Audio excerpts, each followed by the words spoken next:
orientações preventivas na área contábil, econômica e também patrimonial. Vamos hoje à terceira parte do tema, destacando o controle interno, numa entrevista com o advogado Dr. Eliel Secom, procurador-chefe da Câmara Municipal de Louveira.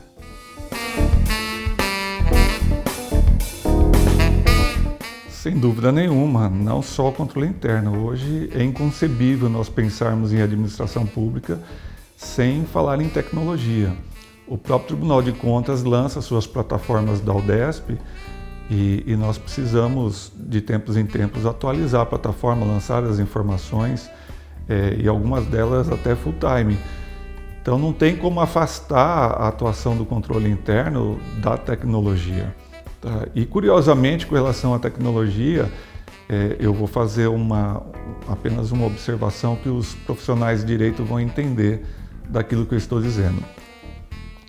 Há pouco tempo atrás, talvez 10 anos atrás, mais ou menos, o advogado, quando tinha que fazer uma petição, protocolar um processo no fórum, ele fazia a petição inicial, juntava os documentos, tudo ainda na forma física, e levava isso até o fórum e entregava ali num departamento que chamava seção de distribuição.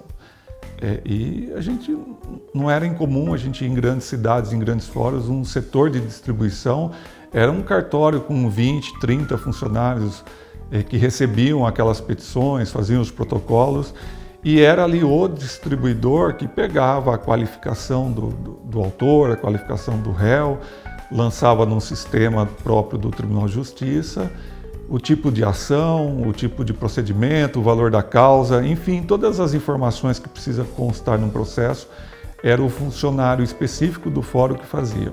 Hoje, essa atribuição do distribuidor foi delegada para o próprio advogado, por conta da informatização dos processos. No processo digital, o advogado, ao lançar o arquivo na plataforma do tribunal, ele tem que fazer essa função. Ele tem que qualificar o cliente dele, o autor, qualificar o réu, colocar o endereço com CEP, colocar agora o telefone, o e-mail das pessoas, escolher dentro de um rol grande de ações que está lá já pré-estabelecida, qual é a ação que equivale ao processo que ele está protocolando, ou seja, ele está fazendo a função de um funcionário público.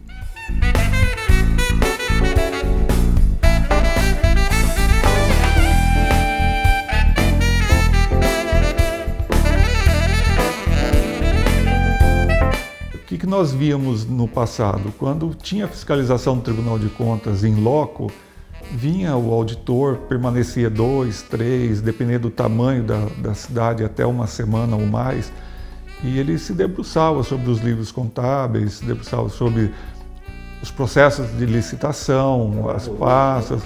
Ele permanecia, olhava e fazia um relatório bastante circunstanciado dessa ou de outra inconsistência que ele localizasse.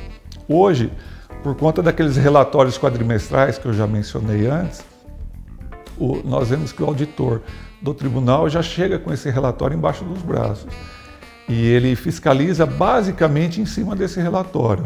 Então ele transferiu ao controle interno, ele delegou ao controle interno uma atribuição que é típica do controle externo, seja por falta de funcionário, seja por qualquer outro motivo que o Tribunal de Contas se baseie para fazer dessa forma.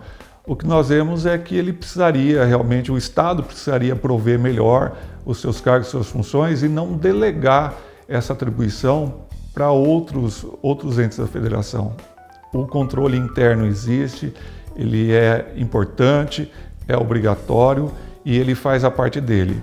Mas o Tribunal de Contas também tem que fazer a parte dele. Se não há ainda o efetivo suficiente, ele que provenha seus cargos e não delegue isso para um órgão que não é da alçada dele.